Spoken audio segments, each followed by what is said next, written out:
बड़वानी में इंदिरा ज्योति यात्रा का भव्य स्वागत किया गया। यह यात्रा प्रदेश के विभिन्न जिलों से गुजरते हुए अब मालवा निमाड़ क्षेत्र में पहुंच चुकी है, जहां इसे लेकर कार्यकर्ताओं में खासा उत्साह देखने को मिला। मध्य प्रदेश, छत्तीसगढ़ और राजस्थान में संचालित 4 वर्षीय इंदिरा ज्योति अभियान के तहत यह यात्रा 6 जनवरी 2026 को छिंदवाड़ा से शुरू हुई थी। विभिन्न जिलों से गुजरते हुए इंदौर के बाद अब यह यात्रा बड़वानी पहुंची है। अभियान के प्रमुख भास्कर राव रोकड़े ने बताया कि इस यात्रा का मुख्य उद्देश्य हर घर तक इंदिरा गांधी के विचारों को पहुंचाना और महात्मा गांधी के रामराज्य की अवधारणा को साकार करना है। भास्कर राव रोकड़े ने कहा, हम इस अभियान के माध्यम से समाज के हर वर्ग तक पहुंचकर जागरूकता फैलाना चाहते हैं। उन्होंने बताया कि 19 नवंबर 2025 को भोपाल से रामराज्य की ओर अभियान की भी शुरुआत की गई थी। इस अभियान के जरिए बेरोजगारी,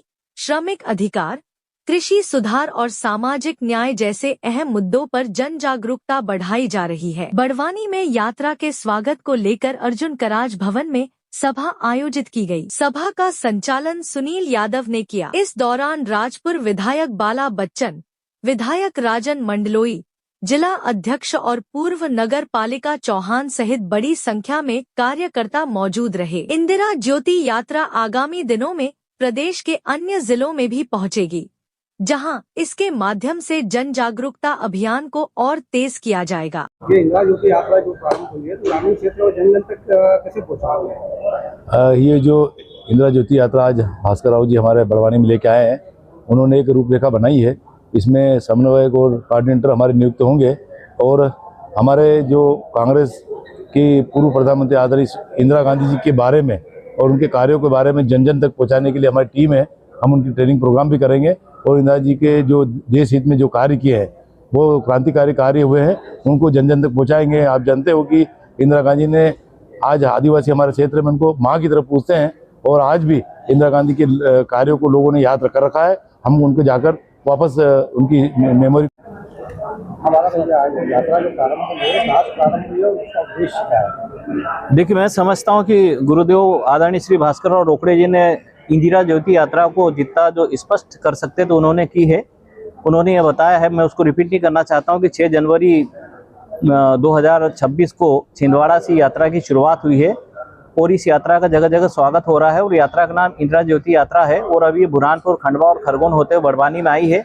और बड़वानी में आप देख ही रहे हैं, आदरणीय गुरुदेव के अलावा भी हमारे जिला अध्यक्ष नानेश चौधरी जी भी है, यहाँ के लोकप्रिय विधायक आदरणीय राजेंद्र भाई मंडलोई जी और सारे कांग्रेस पार्टी के हमारे पदाधिकारी भी है। सब में खूब जोश और उत्साह है इस यात्रा को लेकर और यात्रा के पीछे उद्देश्य स्पष्ट है कि इंदिरा जी की विचारधारा, महात्मा गांधी जी की विचारधारा, नेहरू जी की विचारधारा, कांग्रेस पार्टी की विचारधारा और इन विचारधाराओं ने देश को आजाद कराया और देश को खड़ा किया है। इस कारण से ये इंदिरा ज्योति यात्रा का स्वागत भी खूब हो रहा है और आगे भी खूब सक्सेस और सफल होगी। बाकी की चीजें उन्होंने जो स्पष्ट की है, बाकी और बहुत सारी चीजें हैं। हाँ सर, आपको परिचय और बड़वानी में जो ये इंदिरा ज्योति यात्रा है, मैं ये जो सम्यक अभियान चल रहा है, इंदिरा ज्योति यात्रा उसी सम्यक अभियान के तहत चल रही है। चले राम राज्य की ओर अभियान संकल्प यात्रा चल रही है। इस अभियान का प्रमुख हूँ भास्कर राव रोकड़े। हम आपको ये बताना चाहते हैं कि सन 2014 के बाद में आउटसोर्सिंग प्रणाली से जो भर्ती की प्रक्रिया शुरू हुई, उससे हमारे युवा नौकरी तो कम, जो नौकरी करते करते डिप्रेशन के ज़्यादा शिकार हो रहे हैं, एंजाइटी के शिकार हो रहे हैं, परिवार बर्बाद हो रहे हैं और परिवार में एक स्थिति ऐसी बन गई है, जो पिता अपने बेटे को जवान भी हो जाए तो बड़े प्यार से अपने पास बुला के बैठाता था और बड़ा विश्वास होता था कि मेरा बेटा कुछ करेगा, तो उनको लगता है कि मेरे बेटा कुछ नहीं कर रहा है। तो पिता और पुत्र के बीच में एक अविश्वास बनता है। पुत्र बोल रहा है अपने पिता को, क्या रखा मेरे लिए, और पिता बोल रहा है मैं तेरे कारण जमीन जायदाद बेच दिया, सब कर डाला, अब क्या करूं।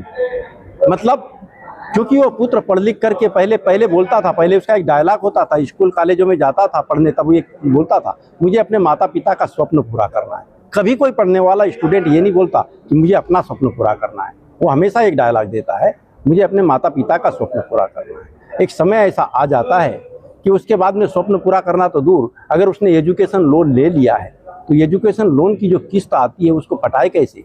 आउटसोर्सिंग के तहत जो नौकरी मिलती है तो जो ईएमआई एजुकेशन लोन के तहत होती है उस ईएमआई से कम वेतन मिलता है। मेरे सामने दो ऐसे उदाहरण आए हैं कि कई बच्चे एंजाइटी के शिकार हो गए हैं और बाद में पिता ने अपनी सारी जो भी थोड़ी बहुत जमीन जायदाद बेच करके खुद नौकरी करके घर चलाने के लिए मजबूर होना पड़ा पिता को।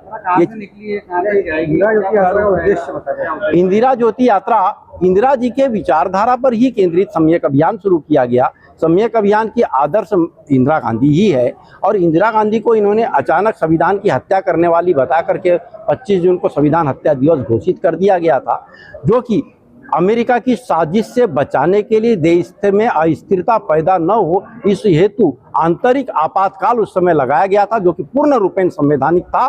हर स्तर पर, मैंने राष्ट्रीय स्तर पर इस बात को किया है कि वो पूर्ण रूपेण संवैधानिक था।